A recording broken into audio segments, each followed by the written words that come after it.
Alright! Magandang araw mga kababayan. Ako po si Sir Ivan at welcome back dito sa ating YouTube channel. Okay! Isa po sa ating pag-uusapan ngayong araw mga kababayan, itong ipinost ni Roque doon sa kanyang Facebook account na paninira kay PBBM. Siyempre, dapat na siyang sagutin. Dapat na siyang i-debunk at saka babalik na rin ng mga kababayan. At the same time, pag-uusapan rin po natin itong biglaang paglutang at mga kasinungalingan ni Michael Maurilio. Naalala niyo ba si Michael Maurilio mga kababayan? Yung whistleblower, yung witness against doon sa mga ginagawang kalokohan ni Kibuloy sa loob ng QOGC.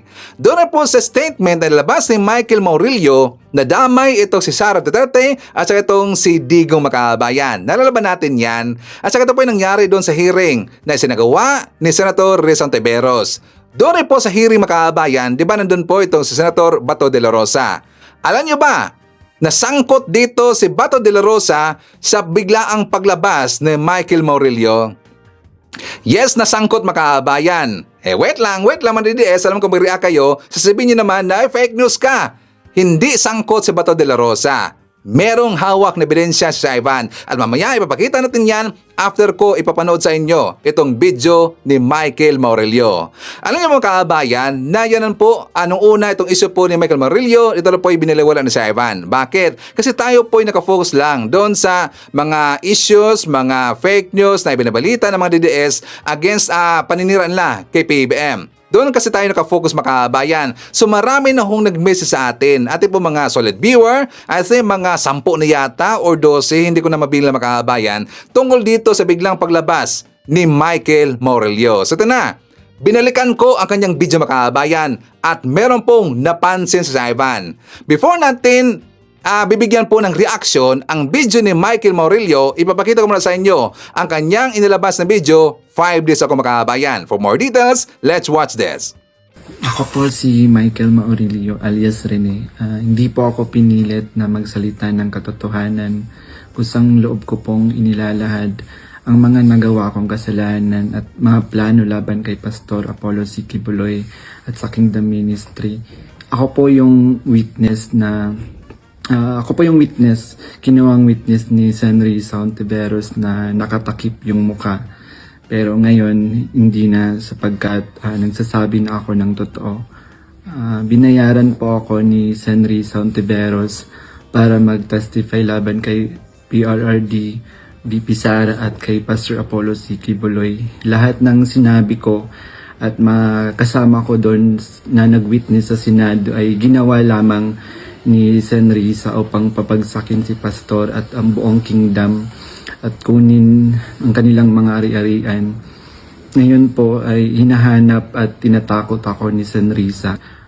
Noong February 2024, kinontak ako ng isang ex-full-time na si Shishir Bandari at inalok na maging witness sa Senate investigation ni Senador Risa kapalit ng financial assistance. Pumayag ako dahil sa panahon din yun, nangangailangan din ako ng pera. Binigyan ako ni Shishir ng email ng opisina ni Sen. Risa upang magpadala ng formal na email kahit anong aking sabihin daw. Sabi niya kapag nakipag-usap ako sa kanila, sabihin ko lamang na taga-kingdom ako at lumabas na sa ministry at idagdag ko daw na sinasaktan ako ni Pastor. So sa aking email, sinabi ko doon na galing ako sa kingdom at lumabas noong 2021. Ilang araw pagkatapos noon, kinontak ako ng isang staff ni Sen. Risa na si Fiona upang makipag-meet sa akin through video call. Sa pag-meeting namin kay Attorney J. Becama, Chief of Staff ni Sen. Hontiveros, pinagawa ako ng affidavit tungkol sa mga gawain ko sa loob ng kingdom, mga transaction at operation na kinasangkutan ko.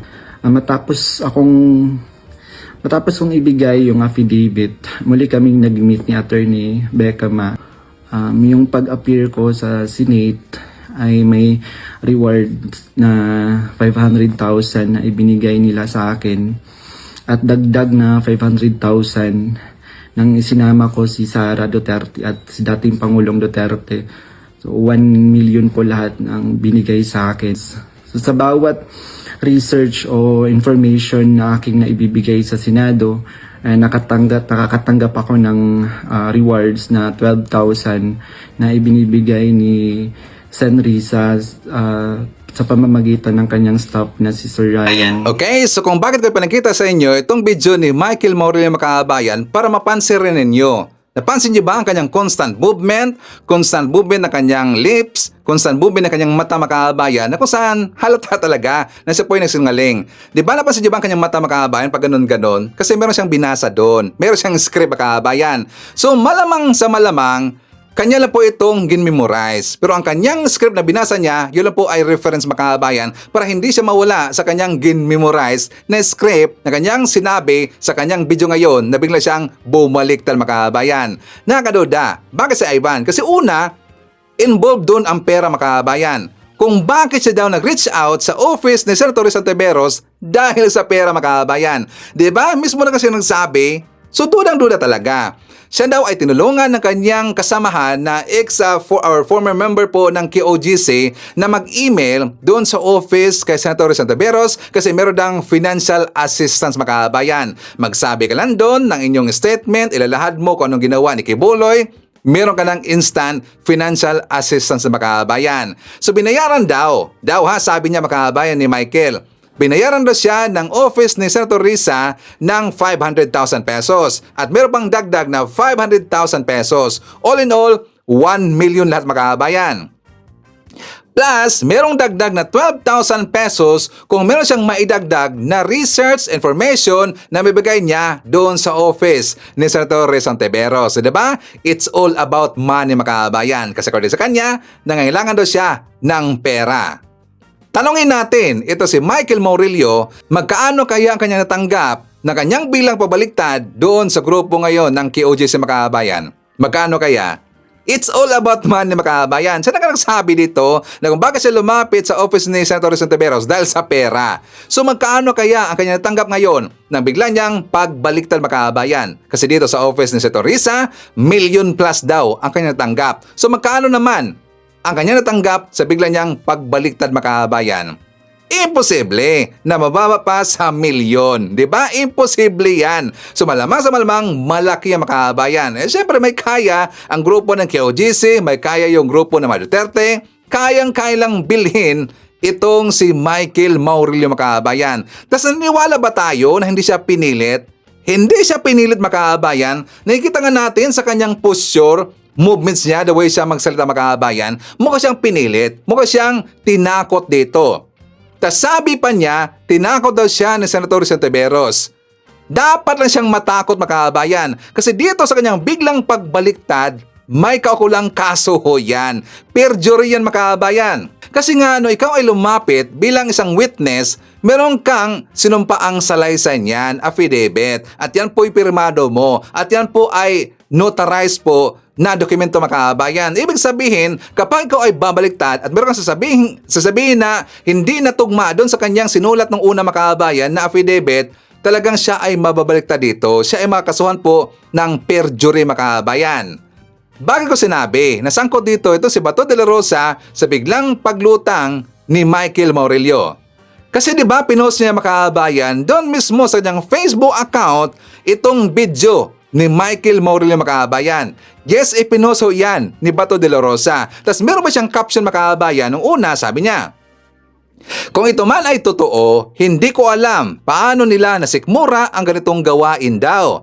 Pati ako ay pilit pang idamay through fabrication of lies. Tapos meron siyang dinagdag Makabayan, ngayon patanong naman. Sabi niya, sino po si Elias Rene? Salamat kayo Madam Chair. Sabi niya, hindi mananaig ang kasamaan sa mundo.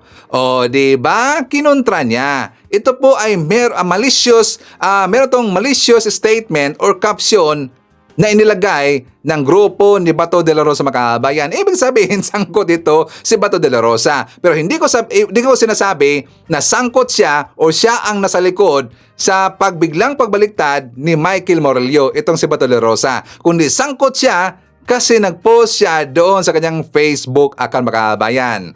Ngayon, meron hong press con kanina lang itong si Senator Risa Makabayan.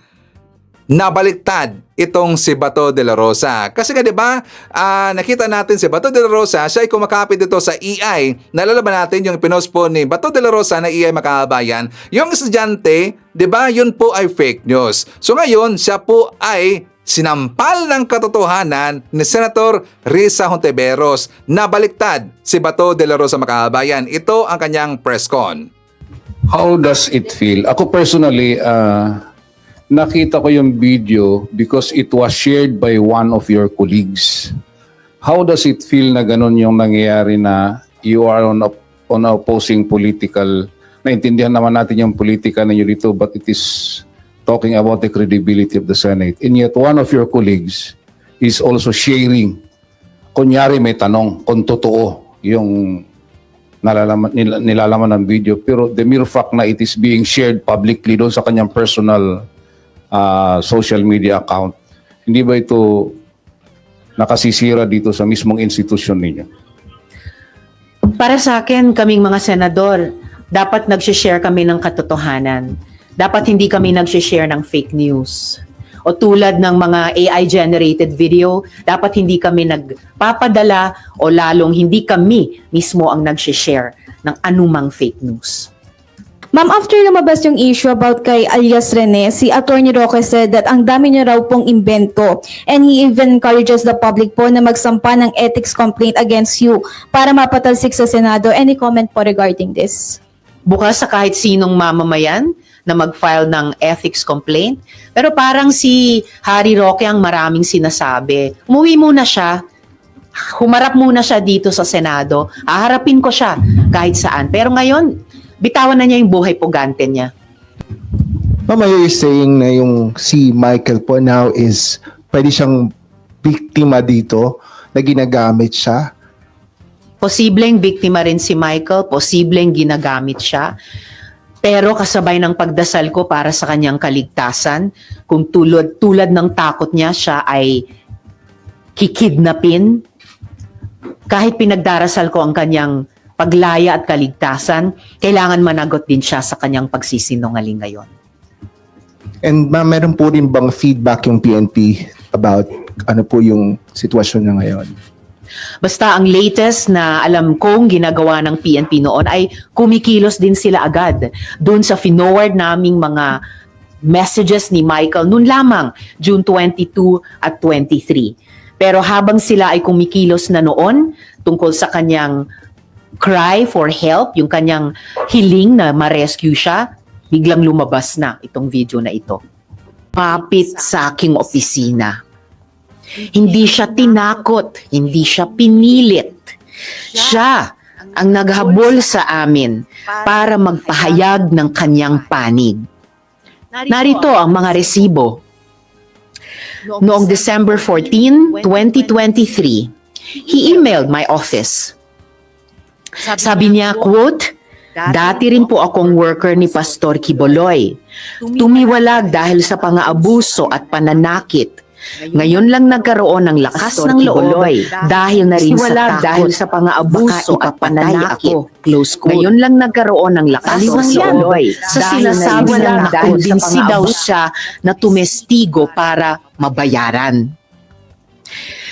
Because we take some time to vet emails, nung pakiramdam niya ay hindi siya pinapansin, he messaged us 2 more times noong December 15, 2023 at January 28, 2024. Nasaan dyan ang pinilit? Muli, siya ang una at paulit-ulit na lumapit. He freely and voluntarily offered his testimony and assistance. Pangalawa, inutusan daw si Michael na idamay at idagdag sa testimonya niya si dating Pangulong Duterte at VP Sara Duterte. Kalimutan na ata ni Michael na sa pinakaunang salaysay na siya mismo ang gumawa at nagbigay sa aking opisina, andoon na ang pangalan ng mga Duterte. Sinulat niya, quote, "Minsan po nagvi-visit doon si former Pres Duterte at VP Sara Duterte," close quote. Siya ang nagbigay at nagsulat niyan. Again, walang pumilit. Siya ang nagkusang loob. No one paid him. No one coerced him. I cannot stress this enough. In fact, on February 7, 2024, he was the one who asked us for money. Quote, "I just want to ask if her office give a financial assistant. I want to buy a new laptop." Close quote. Malinaw ang sagot namin sa kanya. Our office has a strict policy of not providing financial assistance to potential witness and witnesses. He knew that. And yet now, on video, he claims we gave him 1 million pesos? That is a lie. And he knows it. Pati sa detalye ng tinulugan, ang sinungaling niya. Wala akong kondominium na pagmamay-ari. Michael wasn't staying at one place. Inililipat siya sa iba't ibang safe house na inayos katulong ang religious groups at civil society dahil na rin sa sinabi niyang banta sa kanyang buhay. Again, mga kasama, he was moved between safe houses because he was afraid that his life was in danger. This is our system of coordinating witness safety since the Duterte years. Kung may nagbayad kay Michael, di ako magtataka kung KOJC yan. Noong February 22, 2024, umamin si Michael sa aming opisina na kinukumbinsi daw siya ng mga kakilala sa KOJC para mag-recant o magbumawi sa hearing. Sumbong niya, quote, "Mag-recant daw ako para mapahiya si Senrisa, especially daw yung mga nakita ko sa mga Duterte. Bibigyan daw ako ng malaking pera, itatago daw ako, at bibigyan ng magaling na abogado," close quote. Yung inaakusa nila na pagbabayad at pagtatanim ng witness, mukhang sila ang gumagawa. So, sino talaga ang may modus? I also want to note na nag-reach out sa amin yung ilang testigo pa sa Kibuloy hearing at sinabi na handa silang patunayan na hindi sila binayaran para tumestigo. Remember that Michael is only one of 14 witnesses na hindi nga siya ang star witness. Michael also claims that I threatened him. Yet, on June 22 and 23, 2025, just this month, just last week, Michael was the one frantically messaging my staff. Sabi niya, quote, "Help me, kinidnap ako at tinatakot ako ng kingdom. Dito ako kinulong sa Glory Mountain. Send rescue now," close quote. We took his messages seriously. We forwarded them to the PNP in Davao for immediate action. At noong kumikilos na ang PNP, biglang lumabas ang video. Bago pa iyan, nakailang mensahe na rin si Michael na hinaharas siya ng ilang hindi kilalang individual pagkatapos ng pagdinig sa Senado.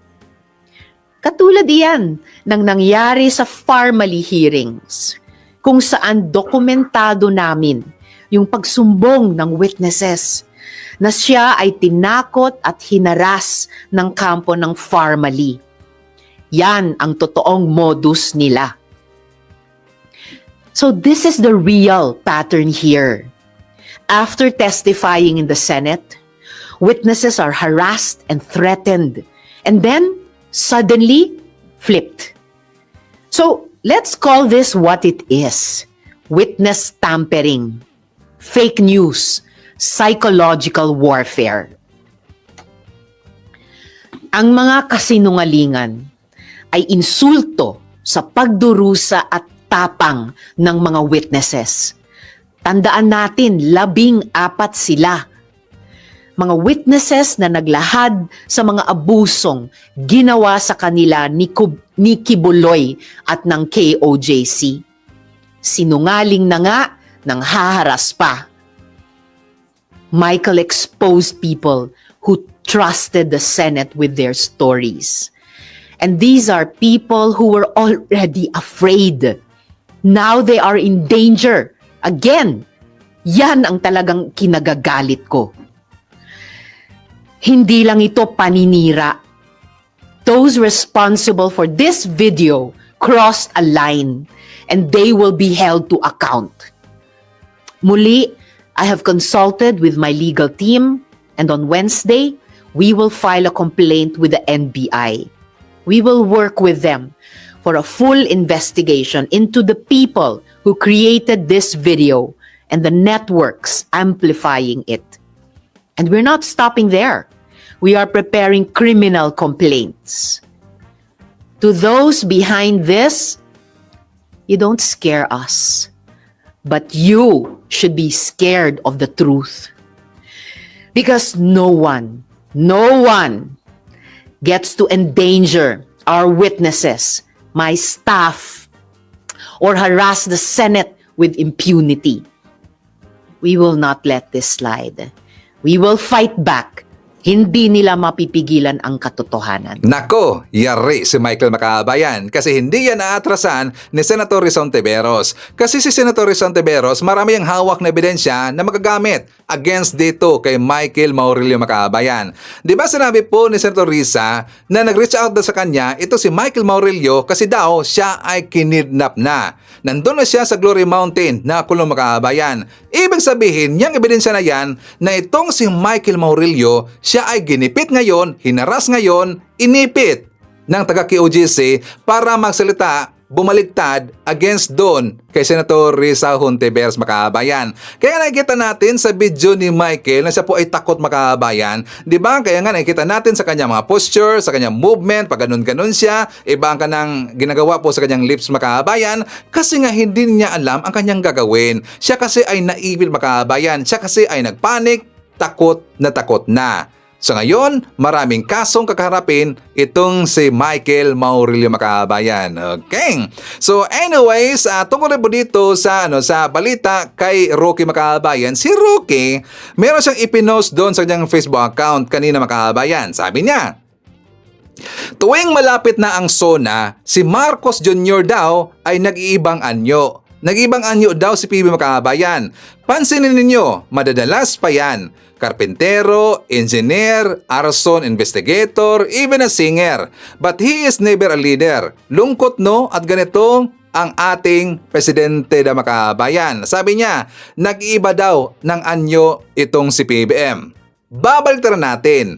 Si Rocky nga nag-iba ng anyo na sa kakatago ng Makabayan at saka lagi pong napapakalat ng fake news. Napansin niyo ba si Rocky? Nag-iba ang kanyang anyo. Diba noon Makabayan, napaka-hayag pa ng kanyang mukha noong time pa ni Digong. Talagang maaliwalas ang mukha ni Rocky Makabayan. At saka medyo matabain pa ngayon. Bigla yatang nangayayat Makabayan. Tapos umitim na nga dito yung mata ni Rocky. Napansin ba natin, malaki na ang eye bags ni Rocky Makabayan. Nangangayayat na rin po itong si Rocky ngayon. So siya ang nag-iba ng anyo. Si PBM, hindi nag-iba ng anyo. Itong si Sara Duterte, nag-iba rin po ng anyo Makabayan sa kakapanira ng ating bansa, sa kapaninira ng ating gobyerno at kay PBM. Nag-iba ng anyo itong si Sara Duterte. Ang ginagawa ni PBM, normal ho yan bilang presidente na i-present niya sa taong bayan ang kanyang achievements, ang kanyang ginagawa, ang kanyang mga inisyatibo, kanyang programang uumpisan pa lang o programang nag-umpisa na Makabayan. Ganyan ang ginagawa ng presidente para merong transparency, para makita ng taong bayan kung ano ang kanyang ginagawa or nagawa bilang isang presidente Makabayan. Diba, Rocky? Dapat ganyan. Si Digo nga, ang daming photo-ops nun. Diba? Si Digo nga, maraming pinupuntahan doon, magpa-picture lang. Sa libing, doon sa namatay, doon sa nasamda na sundalo, sa kanyang ginagawa o proyekto na infrastructure na hindi naman pulido. Diba? Maraming picture si Digong. Tapos ngayon, kay PBM, ganyan ka. Nag-ibada ng anyo si PBM Kabayan kasi lagi daw nababicture, di ba, mga projects, lalo na doon po sa pagsunog ng bilyon-bilyon halaga na droga Makabayan. Doon nga nag-react sila, pati nga itong si Sara Makabayan, na trabaho ba daw ni PBM ang magsunog ng ebidensya o mga droga Makabayan. Ibig sabihin niyan, sila ay insecure. Kasi nakikita nila si PBM, maraming nagawa at marami rin pong ginagawa Makabayan. Ano na, Roque? O diba? Tama pa si Ivan. Hey! So anyways, siya nga pala, i-shoutout natin yung mga viewers natin, mga solid viewers na nag-comment doon sa ating last vlog Makabayan. So ito na po ating gagawin. Meron tayong short video, meron po tayong long form video Makabayan. Okay? So mix tayo. Anyway, shoutout natin. Nandyan po, kasama natin sila si Maria Mendesiplon, Nenita Umale, Riffy Nofiel. Nandyan rin po kasama natin si Nonoy Florenhes, Pamandawi City of Cebu, Moonflower. Nandiyan rin po si Rocky Jan Cortez, Haitsu M.E., Lynn Gonzalez, Triskelion from Taiwan. Nandiyan rin po si Emi Sarino, Emi Mapala, Duna Misayas, Noel Narcida, Haitsu Eliza Cañete. Nandiyan rin po si Jean Ragunton, Haitsu Diana Flores from Capiz. Shoutout natin si Ronelyn Lamsen, hi to Ashen, Juanito Lentijas, Abby Smith, shoutout daw sa Lumagi at Kelly family. Nandiyan rin po si Luisito Niedo, Shirley Fernandez, Wilma Cabato, Evelyn Garcia, Angelita Hoyle Sanger, Merjen Tan, Josephine Gallego, Mones Borromeo, Gorgunya Angala, Nida Ishihama from Las Piñas City, Nida Ichhaka, Aurora Lalyeman from Antwerp, Belgium, and hi to Luisito Niedo from MF Bukidnon. Okay. So, ayun Makaban ko, yan po tinakalap na balita sa topic natin ngayon. So, hoping to see you again on my next video.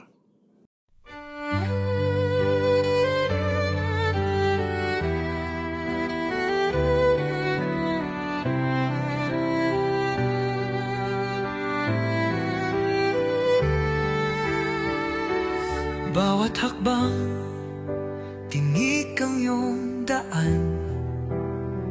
Sa sariling bayan, ika'y hinusgahan.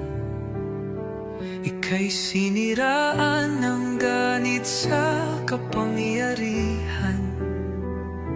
Agilang nagnakaw ng pera ng taong bayan. Pinapasan mong lahat ng dusa. Matatag ka, hindi gaya ng iba. Ngunit kahit sugatan, kahit lumuluha, iniisip mo pa din kapakanan ng iba. Bongbong, hindi ka kailanman iiwan. Loyalista hanggang dulo ay nandyan. Kasama mo kami sa lungkot mo at saya. Pagkat Pilipinas, ikaw ang pag-asa. Sa laot ng unos, ikaw ay nag-iisa. Iba'y nagbubunyi sa iyong pagdurusa. Ngunit lahat ngayon ay malinaw na. Katulong mo ang Diyos, nag-iba sila. Ipinaglaban mo ang lahing sinumpaan. Nagkalat peking balita sa mamayan. Binabaliktad nila ang katotohanan, pero hindi na naibig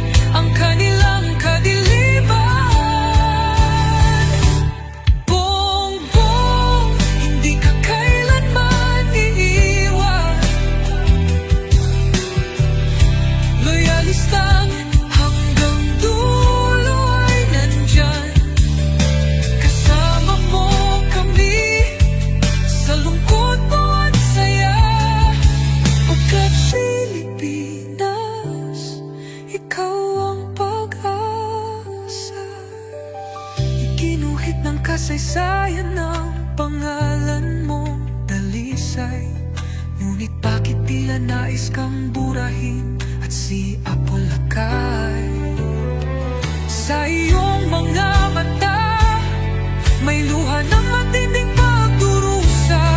Ngunit sa puso mo bayan pa din ang inuuna. Bongbong, hindi ka kailanman iiwan. Loyalista hanggang dulo ay nandyan. Kasama mo kami sa lungkot mo at saya. Pagkat Pilipinas, ikaw ang pag-asa. Bawat hakbang, tinik ang iyong daan. Sa sariling bayan, ika'y hinusgahan. Ika'y siniraan ng ganit sa kapangyarihan. Hakilang nagnakaw ng pera ng taong bayan. Pinapasan mong lahat